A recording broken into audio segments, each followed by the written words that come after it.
Nicholas knows that 2 students of his were thrown around, and yet he's still not convinced. He paid a visit to an experienced Aikido practitioner to find out for himself.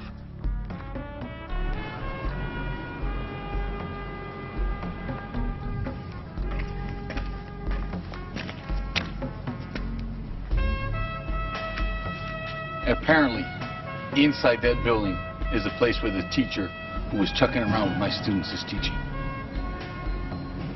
And I am going to go and find out if he can do the same thing to me. Let's go check it out.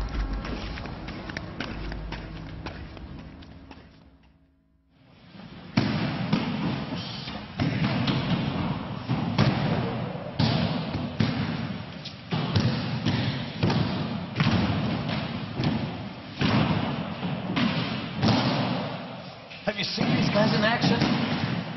That's unreal. Oh, I see the sensei over there. I'm just going to go and pay my respect. If this man looks familiar, you're right. He's the one that Pettas' students couldn't beat.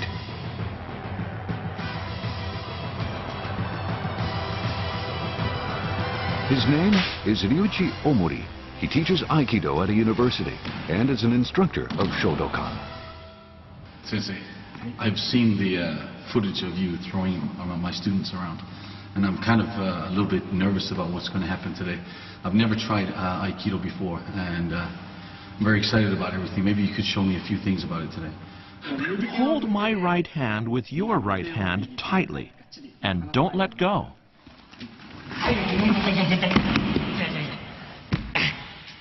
How does Aikido make you feel? Oh, that hurt. Let me explain it.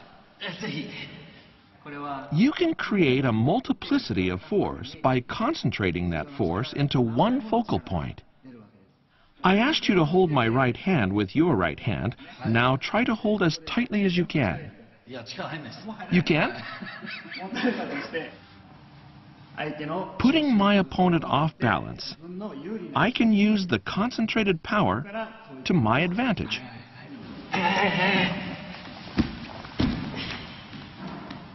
Let's test it again. That is not even funny. Let's see what happens when you grab my hand. I have no feeling in my wrist right now. Creative use of force is Aikido's claim to fame. The techniques concentrate on manipulating the energy. Let me demonstrate one method of concentrating force. Push me back straight. I'll only resist with one finger.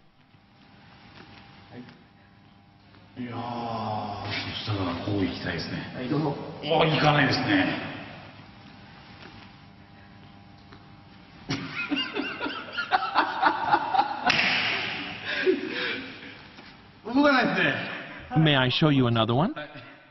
Push me one more time, and I'll stand on one leg.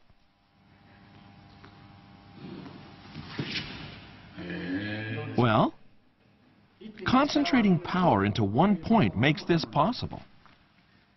Now I'm going to push. Ready?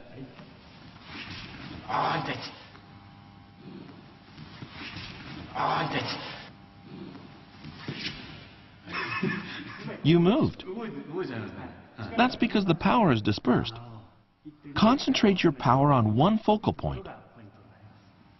Your techniques will have more impact if you can focus your energy properly. Aikido experts know how to manipulate the force given off by an attacker. Sometimes they redirect it. Other times, they just blend in. Either way, they instantly gain control over the opponent's movement.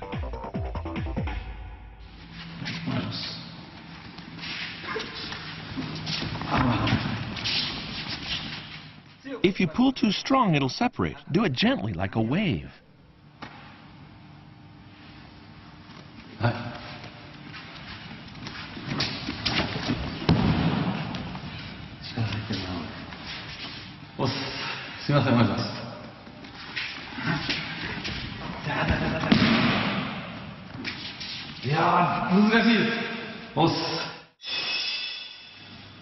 Omori Sensei, thank you very much for today. It was a wonderful experience to try Aikido for the first time in my life, and I'll tell you what, I was really impressed. The first technique, when you got me on, I was like, I never saw that one coming, so it was just really interesting. Today I felt that everyone is really calm and relaxed and kind of anticipating of the opponent's attacking. Why is that? One Aikido technique involves breaking the opponent's balance and putting yourself in a position to throw. The flow is to make the attacker collapse. Then you can get into position and finish the job. Aikido techniques are mostly and mainly for self-defense only. Therefore, making the initial attack is considered morally wrong. The most important point is this: Aikido is not a martial art that aims to fight. The martial arts I have done until now has always been based on brute force. But Aikido is totally different. By using the opponent's strength, a mysterious force is created. Aikido may appear mysterious, but it's backed by physiology and science. Nobuyuki Ito of Yokohama National University is the national coach for the Japan Association of Athletics Federation. His specialty is training theory and biomechanics in movement. We asked him to analyze Nicholas's newly acquired throwing technique. At first glance, the movements seem similar, but closer inspection reveals that the instructor adjusted his center of gravity as he executed the technique. Here's the comparative data of the two men in motion.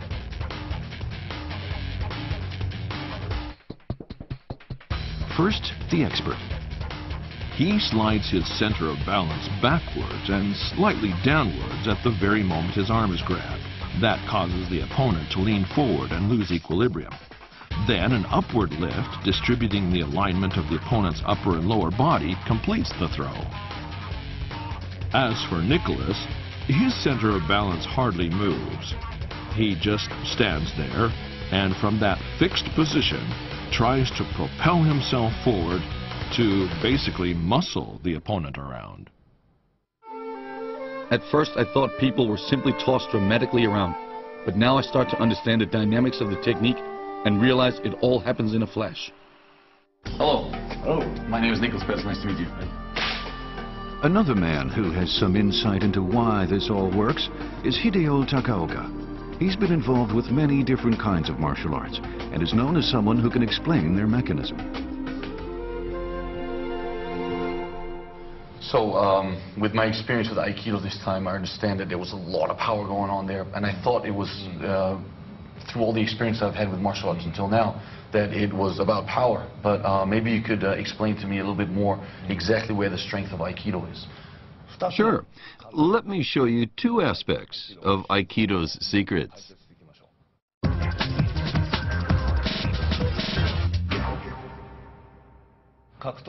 Massive energy is required in the midst of combat. You might have the urge to overcome an opponent or pin him down. That's emotional energy. The other type is physical, like the force your body generates, and speed and momentum. Aikido turns this energy to its advantage. When you take it in your hand and blend the emotional and physical aspects, well, then you've got it. First, let's see Omori's technique. The opponent tries to grab. He leads this movement well. It's really fast. That's why the opponent looks as if he's dashing. With such an enormous amount of energy, just a lift of an arm makes the opponent flip. Wow. Speed is the key. Instead of cringing from the opponent's aggression, he takes advantage of it rapidly.